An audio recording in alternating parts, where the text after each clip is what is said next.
And they're great fun because they turn up for your lecture an hour before and they fill the front of the audience. And they all have their favourite seats. And I talk to them about, they're fascinated in things like, they think that they're losing their mind. They think that they're losing their ability to use their brain, but they're not. Not very much anyhow. And I say to them, who's got a poor memory? And we find one person in the audience. I then show them how they can memorize a pack of shuffle playing cards easily. Fascinating area. They love it. One of the things you have to do when you're one of these residential guest speakers, you've got to take people to various places. And we went to this place in Mexico.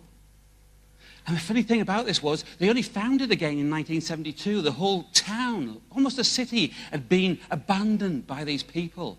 These people who went through life and they believed in this sun god. And they used to cut people's hearts out as an offering to this sun god. And obviously, sometime in the past, things started to go wrong. And they abandoned this place. But the funny thing was, when they found it again in 1972, try and picture this.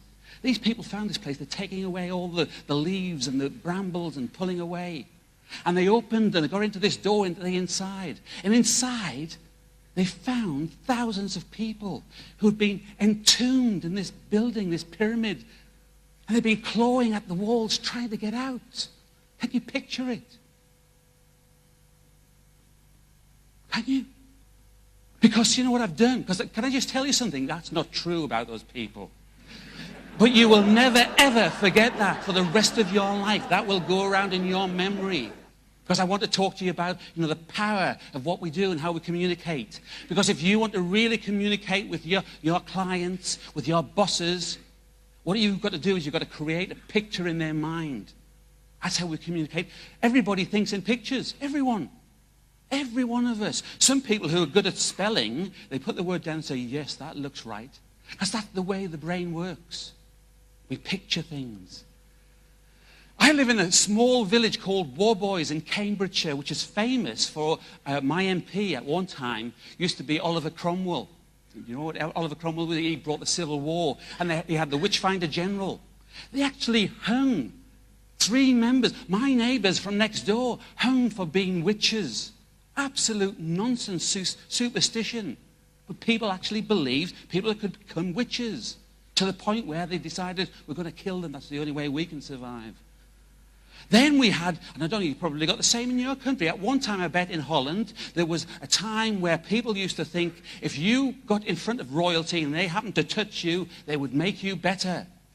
But the funny thing again was that they did.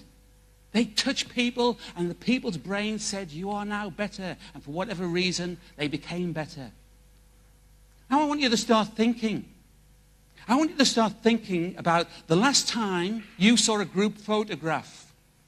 Who was the first person you looked for? Moi. You're right, sir. Moi, me, the center of the universe, around which everything revolves. We love ourselves. But that's interesting, if you start thinking about the fact that we love ourselves, because now I'm going to get some titters here, but we actually love ourselves to the point that we actually try and find a partner, a spouse, which looks a little bit like us.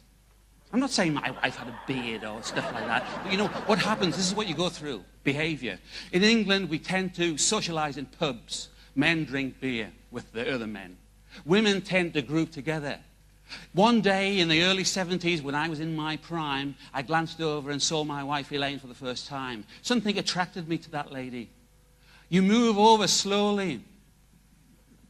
Your mates are not sure what's going on, but you know what's going on. Eventually you get there and you look at them, and all you need is a smile back. That is enough. Then you start chatting to these people.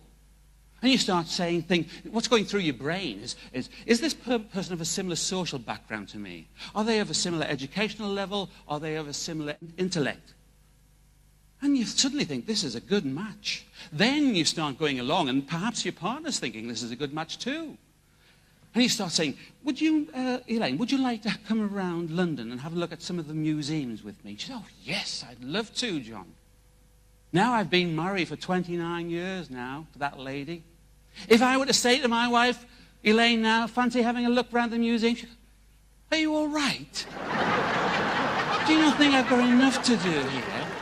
And now, after 29 years, I find the only thing my wife and I have got in common is we got married on the same day. It is true.